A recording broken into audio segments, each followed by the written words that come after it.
नमस्कार प्रेक्षको, मराठी महाराष्ट्रामध्ये आपल्या सगळ्यांचं स्वागत आहे. मी संग्राम. प्रेक्षकांनो, बदलापूर प्रकरणामध्ये 2 चिमुरड्यांवर अत्याचार झाला आणि त्या अत्याचार प्रकरणामधला मुख्य आरोपी असलेला अक्षय शिंदे याला काल पोलिसांनी एन्काउंटर करून संपवून टाकला. पोलिसांचं म्हणणं होतं अक्षय शिंदे याला पोलीस ठाण्यामधून न्यायालयामध्ये हजर करत असताना त्याने पोलीस अधिकाऱ्याच्या कमराचं पिस्तूल काढलं आणि गोळ्या झाडल्या आणि स्वतःला बचावण्यासाठी अधिकाऱ्यांनी अक्षय शिंदेंवर गोळ्या झाडल्या.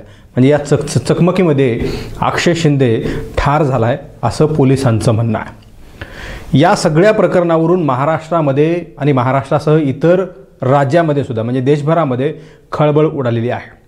खरं तर एन्काउंटर म्हणजे अशा प्रकारच्या आरोपींचं एन्काउंटर करणं ही पहिलीच गोष्ट नाही आहे, ही पहिलीच घटना नाही आहे.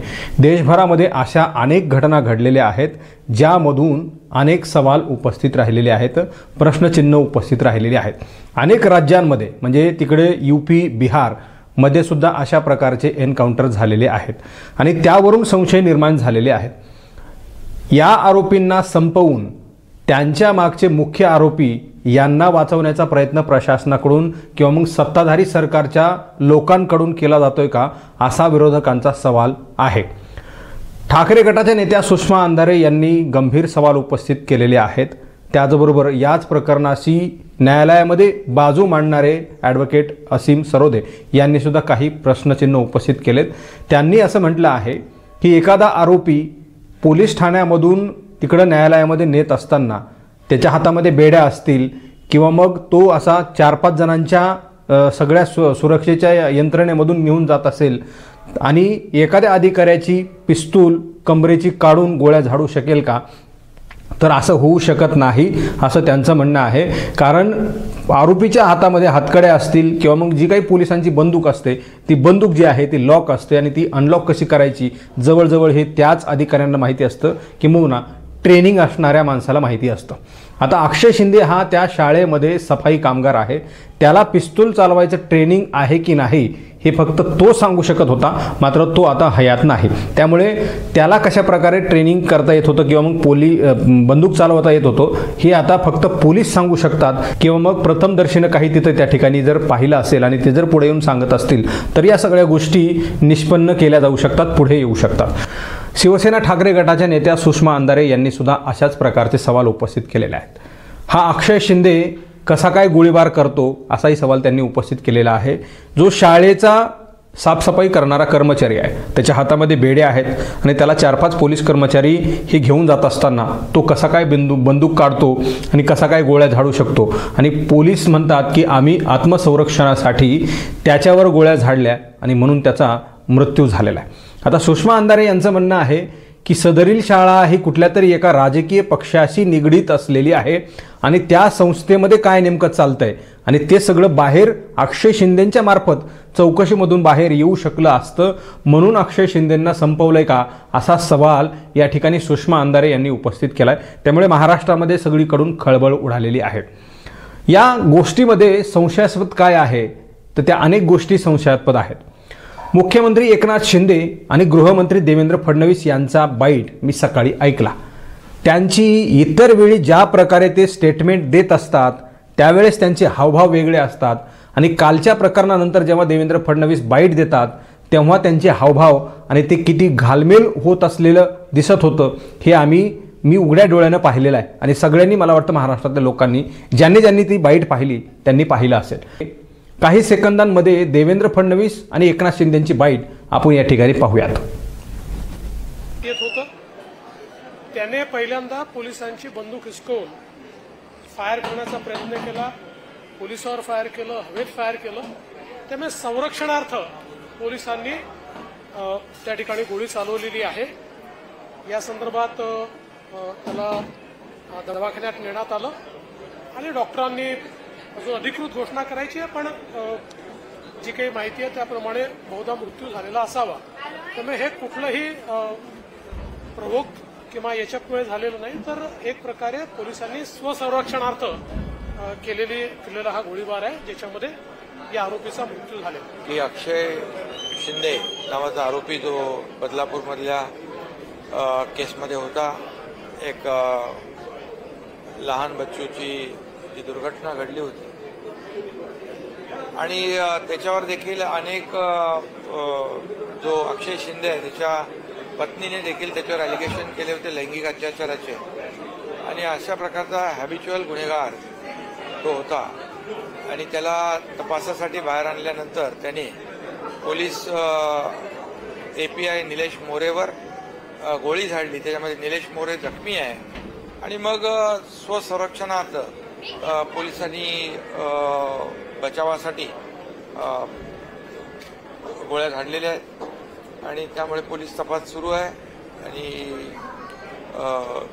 त्याच्यावर निलेश मोरे आहे त्याच्यावरही उपचार चालू आहे. एवढी प्राथमिक जी माहिती आहे त्याप्रमाणे अशा प्रकारची घटना घडलेली आहे. एकीकडे महाराष्ट्रभर या घटनेचा निषेध केला जातोय तर दुसरीकडे सरकारचे समर्थक नेत्यांचे पक्षाचे जे काही प्रवक्ते आहेत म्हणजे सत्ताधारी मग शिंदे सरकार असतील देवेंद्र फडणवीस असतील भारतीय जनता पार्टी असेल आणि त्यांच्यासोबत असलेले मित्रपक्ष जे आहेत ते ठासून बाजू पोलिसांची मांडतायत. आम्ही सुद्धा पोलिसांचे समर्थक आहोतच मात्र पोलीस जर बेकायदेशीर वागत असतील तर त्यांचं समर्थन करायचं का तर नाही असं आमचं असं उत्तर असेल. मात्र पोलिसांकडून या गोष्टी का केल्या गेल्या आहेत पोलिसांना कोणीतरी ह्या करायला लावल्यात का असाही सवाल या ठिकाणी उपस्थित राजकीय व्यक्तींकडून केला जातोय. सुषमा अंधारे असीम सरोदे आणि विविध राजकीय तज्ज्ञ असतील घटना तज्ज्ञ असतील किंवा मग या सगळ्या प्रक्रियेमधून गेलेले लोक असतील यांनी प्रश्नचिन्ह उपस्थित केलेले आहेत. अक्षय शिंदे हा आरोपी आहे त्याला सजा मिळायलाच हवी आणि 100% मिळायला हवी मात्र ती अशा प्रकारे कायद्याला झुगारून मिळायला हवी असं कुणीही म्हणणार नाही जे संविधानाला आणि कायद्याला मानतात. मात्र जे लोक स्वतःची पाठ थोपटून घेत आहेत की आम्ही सत्तेमध्ये आहोत आणि आम्ही न्याय देणाऱ्यापैकी आहोत कायद्याच्या नावावर कायद्याच्या जोरावर या ठिकाणी सरकार चालतं. तुम्ही संविधानिक पदावर बसलेले असताना सुद्धा तुम्ही एखाद्या चुकीच्या पद्धतीने केलेल्या एन्काउंटरचं कशा प्रकारे सत्तेत बसणारे लोक समर्थन करू शकतात हे फार निंदनीय आणि फार आत्मचिंतन करण्यासारखं आहे. शिंदे गटाचे प्रवक्ते सुद्धा असंच म्हणतात की या सगळ्या गोष्टींमधून आम्हाला अभिमान आहे की आम्ही एखाद्या आरोपीला सजा देऊ शकलो. सजा देणारे पोलीस नाही आहेत सजा देणारे कुठले मुख्यमंत्री नाही आहेत सजा देणारे कुठले गृहमंत्री नाहीत. सजा देणारं एकमेव ते न्याय मंदिर आहे ते म्हणजे न्यायालय आणि न्यायालयामध्ये जेव्हा सजा सुनावली जाईल तेव्हा ती सजा खरी असते. इतर कुठल्याही आरोपीला अशा प्रकारे एन्काउंटर करून मारलं जावं अशा प्रकारचं कायद्याचं समर्थन करणाऱ्या लोकांचं कुणाचंही अशा एन्काउंटरला समर्थन नसणार आहे. मात्र अशा सगळ्या गोष्टी जाणीवपूर्वक केल्या आहेत का असा संशय या ठिकाणी उपस्थित झालेला आहे. म्हणजे अनेक गोष्टी या ठिकाणी आहेत. महाराष्ट्रामध्ये जरांगेंचं आंदोलन सुरू आहे आणि त्या आंदोलनाला बगल देण्यासाठी किंवा मग ते आंदोलन मोडणीत काढण्यासाठी या सगळ्या गोष्टी केल्या आहेत असा सुद्धा आरोप ऑल इंडिया पॅंथर सेनेचे दीपक केदार यांनी केलेला आहे. म्हणजे या सगळ्या गोष्टी ठरून आहेत का एका दगडामध्ये 2-4 पक्षी इथल्या सत्ताधारी सरकारला मारायचे आहेत का असेही सवाल या ठिकाणी आता उपस्थित केले जात आहेत.